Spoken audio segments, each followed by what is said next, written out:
अथ प्रथमोऽध्यायः। धृतराष्ट्र उवाच धर्मक्षेत्रे कुरुक्षेत्रे समवेता युयुत्सवः मामकाः पांडवाश्चैव किं कुर्वत संजय। धृतराष्ट्र बोले, हे संजय, धर्मभूमि कुरुक्षेत्र में एकत्रित युद्ध की इच्छा वाले मेरे और पांडु के पुत्रों ने क्या किया। संजय उवाच दृष्ट्वा तु पांडवानिकं व्यूढ़ं दुर्योधनस्तदा आचार्यमुपसंगम्य राजा वचनम ब्रवीत। संजय बोले, उस समय राजा दुर्योधन ने व्यूह रचना युक्त पांडवों की सेना को देखकर और द्रोणाचार्य के पास जाकर यह वचन कहा, पश्येताम पांडुपुत्राणाम आचार्य मातिम चमूम व्यूढ़ाम द्रुपदपुत्रेण तव शिष्येन धीमता। हे आचार्य, आपके बुद्धिमान शिष्य द्रुपद पुत्र धृष्टद्युम्न के द्वारा व्यूहाकार खड़ी की हुई पांडुपुत्रों की इस बड़ी भारी सेना को देखिए। अत्र सुरा महेश्वासा भीमार्जुन समायुधि युयुद्धानो विराटश्च द्रुपदश्च महारथ धृष्टकेतुश्चेकितानः काशीराजश्च वीर्यवान् पुरुजित कुन्तिभोजश्च शैवश्च नरपुंगवः युद्धामन्युश्च विक्रांत उत्तमौजाश्च वीर्यवान् सौभद्रो द्रौपदेयाश्च सर्व एव महारथा।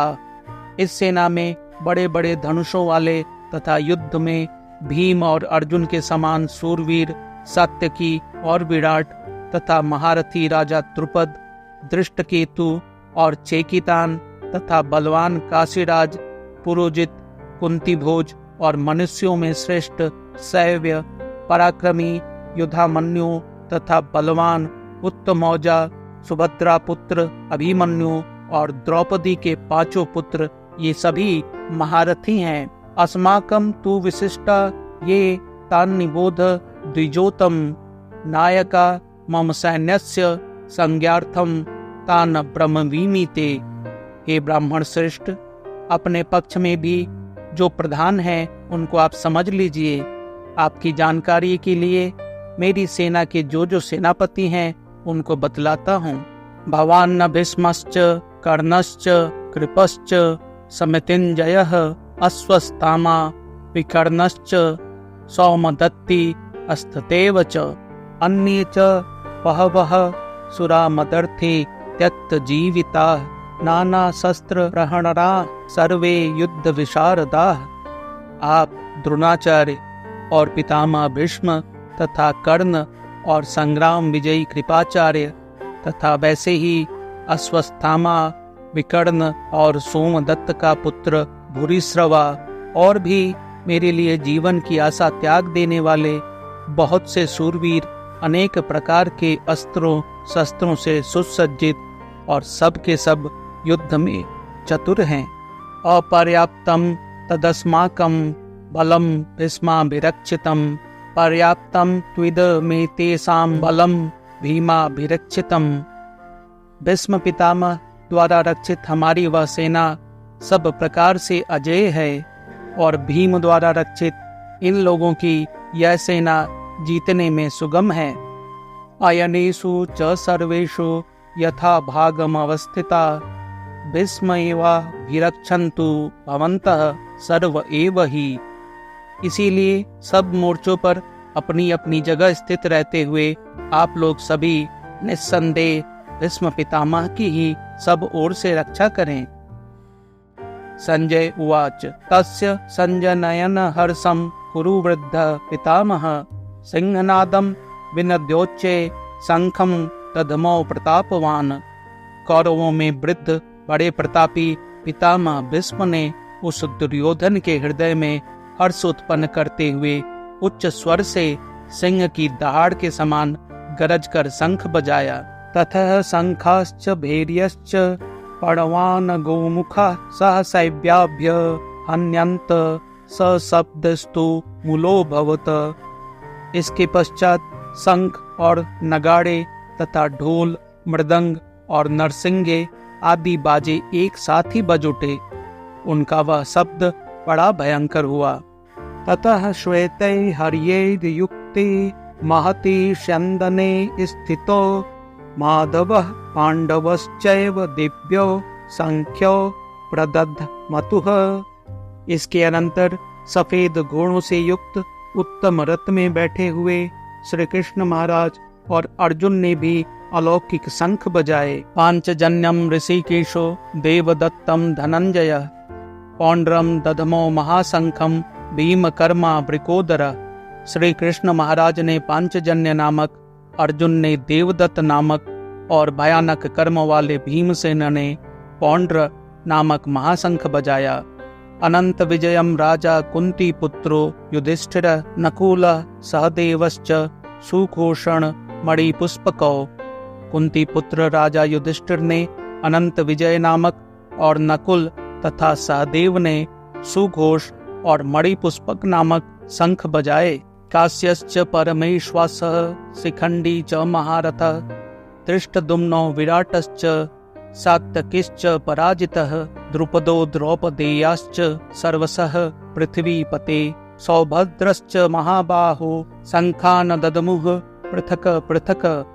श्रेष्ठ धनुष वाले काशीराज और महारथी शिखंडी और धृष्टद्युम्न तथा राजा विराट और अजय सात्यकी, राजा द्रुपद और द्रौपदी के पांचों पुत्र और बड़ी भुजा वाले सुभद्रा पुत्र अभिमन्यु, इन सभी ने हे राजन सब ओर से अलग अलग शंख बजाए। सघोषो धार्तराष्ट्राणाम हृदयानि व्यदारयत नभश्च पृथ्वीं चैव तुमुलो व्यनुनादयन। और उस भयानक शब्द ने आकाश और पृथ्वी को भी गुंजाते हुए धार्त राष्ट्रों के अर्थात आपके पक्ष वालों के हृदय विदीर्ण कर दिए। अथ व्यवस्थितान दृष्टवा धार्त राष्ट्रान कपिध्वजः प्रवृत्ते शस्त्र संपाते धनुरुद्यमय पांडवः ऋषिकेशं तदा वाक्यम् इदमाह महीपते।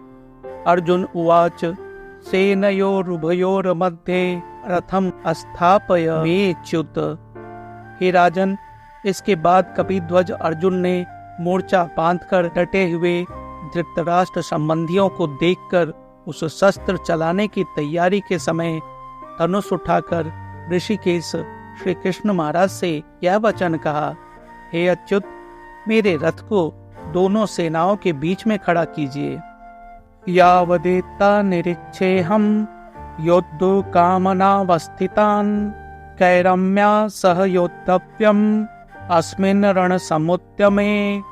और जब तक कि मैं युद्ध क्षेत्र में डटे हुए युद्ध के अभिलाषी इन विपक्षी योद्धाओं को भली प्रकार देख न लूं कि इस युद्ध रूप व्यापार में मुझे किन किन के साथ युद्ध करना योग्य है, तब तक उसे खड़ा रखिए। योत्स्यमानान वेक्षेहम् य एतेत्र समागतः धार्तराष्ट्रस्य दुर्बुद्धेर युद्धे प्रियचिकीर्षवः।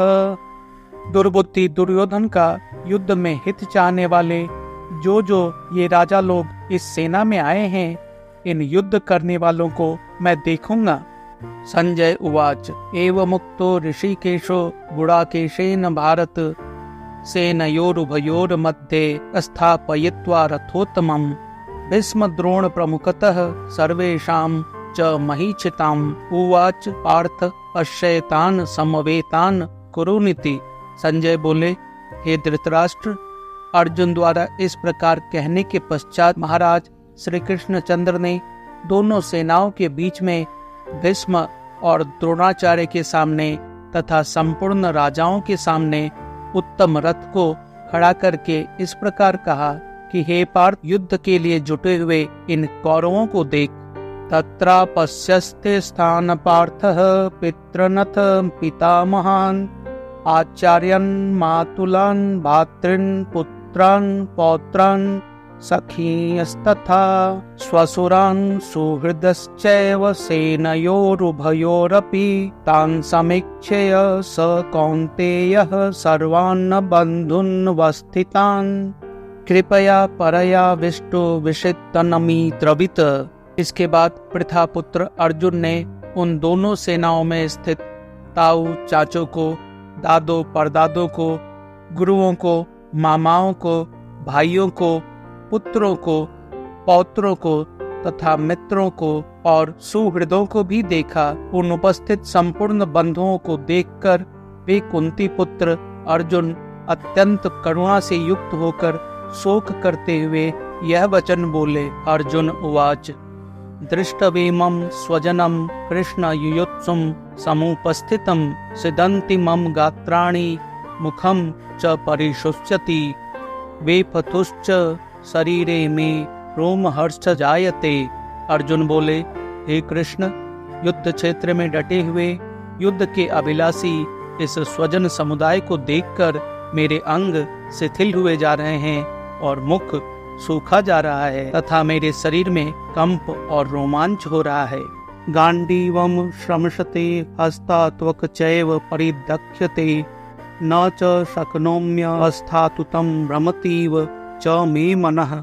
हाथ से गांडीव धनुष गिर रहा है और त्वचा भी बहुत जल रही है तथा मेरा मन भ्रमित हो रहा है, इसीलिए मैं खड़ा रहने को भी समर्थ नहीं हूँ। निमित्तानि च पश्यामि विपरीतानि केशव न च श्रेयो नुपश्यामि हत्वा स्वजन माहवे।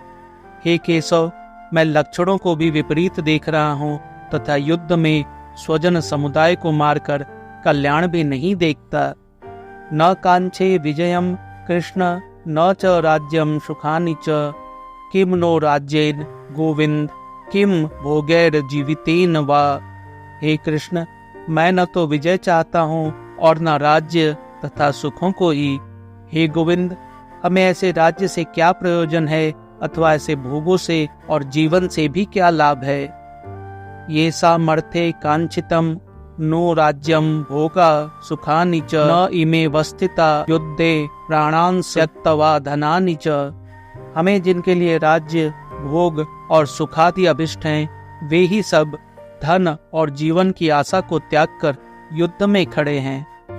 आचार्यः पितरः पुत्रस्तथैव च पितामहा मातुला स्वसुरा पौत्रा श्याला संबंधिनस्तथा। गुरुजन, ताऊ, चाचे, लड़के और उसी प्रकार दादे, मामे, ससुर, पौत्र, साले तथा और भी संबंधी लोग हैं। एतानः हन्तुमिच्छामि घनत्वोऽपि मधुसूदन अपि त्रैलोक्य राजस्य हेतुः किम नु मही कृते। हे मधुसूदन, मुझे मारने पर भी अथवा तीनों लोगों के राज्य के लिए भी मैं इन सब को मारना नहीं चाहता, फिर पृथ्वी के लिए तो कहना ही क्या। निहत्य धार्तराष्ट्राणः का प्रीतिः स्या जनार्दन पापमेवाश्रयेदस्मान् हत्वैतानाततायिनः। हे जनार्दन, धृतराष्ट्र के पुत्रों को मारकर हमें क्या प्रसन्नता होगी। इन आतताइयों को मारकर तो हमें पाप ही लगेगा। तस्मान्नारहा वयं हन्तु धार्तराष्ट्रान् स्वबान्धवान् स्वजनं हि कथं हत्वा सुखिनः श्याम माधव। अतएव हे माधव, अपने ही बांधव धृतराष्ट्र के पुत्रों को मारने के लिए हम योग्य नहीं हैं, क्योंकि अपने ही कुटुंब को मारकर हम कैसे सुखी होंगे। यद्यपयेति न पश्यन्ति लोभोपहत चेतसः कुलक्षय कृतं दोषं मित्रद्रोहे च पातकं कथं न ज्ञेयमस्माभिः पापादस्मान् निवर्तितुं। कुलक्षय कृतं दोषं प्रपश्यभीर जनार्दन। यद्यपि लोभ से भ्रष्टचित हुए लोग कुल के नाश से उत्पन्न दोष को और मित्रों से विरोध करने में पाप को नहीं देखते, तो भी हे जनार्दन, कुल के नाश से उत्पन्न दोष को जानने वाले हम लोगों को इस पाप से हटने के लिए क्यों नहीं विचार करना चाहिए। कुलक्षये प्राणशयन्ति कुलधर्मः सनातनः धर्मे नष्टे कुलम कृत्स्नम अधर्मो भी भवत्युत।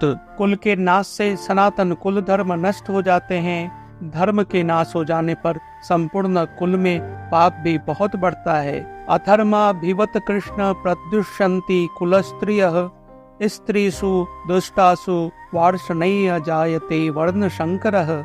हे कृष्ण, पाप के अधिक बढ़ने से कुल की स्त्रियां अत्यंत सस्ती हो जाती हैं। और हे वार्ष्णेय, शंकरो नरकायैव कुलग्नानां कुलस्य च पतन्ति पितरो योषाम लुप्त पिंडोदक क्रियाः। वर्ण संकर कुल घातियों को और कुल को नरक में ले जाने के लिए ही होते हैं। लुप्त हुई पिंड और जल की क्रिया वाले अर्थात श्राद्ध और तर्पण से दूसरे पितर लोग भी अधोगति को प्राप्त होते हैं। दोषे रेतै कुलग्नानां वर्ण संकर कारकै उत्स्यादन्ते जाति धर्म कुल धर्माश्च शाश्वता। इन वर्ण संकर कारक दोषों से कुल घातियों के सनातन कुल धर्म और जाति धर्म नष्ट हो जाते हैं। उत्सन्न कुल धर्माणाम मनुष्याणाम जनार्दन नरके नियतम वासो भवती त्यनुशुश्रुम। हे जनार्दन, जिनका कुल धर्म नष्ट हो गया है, ऐसे मनुष्यों का अनिश्चित काल तक नरक में वास होता है, ऐसा हम सुनते आए हैं। अहोबत महत पापम कर्तुम व्यवसिता वयम यद्राज्य सुख लोभेन हंतुम स्वजनमुद्यत। ओह शोक, हम लोग बुद्धिमान होकर भी महान पाप करने को तैयार हो गए हैं, जो राज्य और सुख के लोभ से स्वजनों को मारने के लिए उद्यत हो गए हैं। यदि माम प्रतिकारमस्त्रम शस्त्र पाणयः धार्तराष्ट्रारणे हन्युस्तन में क्षेमतरम भवेत। यदि मुझ शस्त्र रहित और सामना न करने वाले को शस्त्र हाथ में लिए हुए धृतराष्ट्र के पुत्र रण में मार डाले तो भी वह मरना मेरे लिए अधिक कल्याणकारक होगा। संजय उवाच एवमुक्त्वार्जुनः संख्ये रतोपस्थ उपाविशत विसृज्य ससरं चापम शोक संविघ्न मानसः।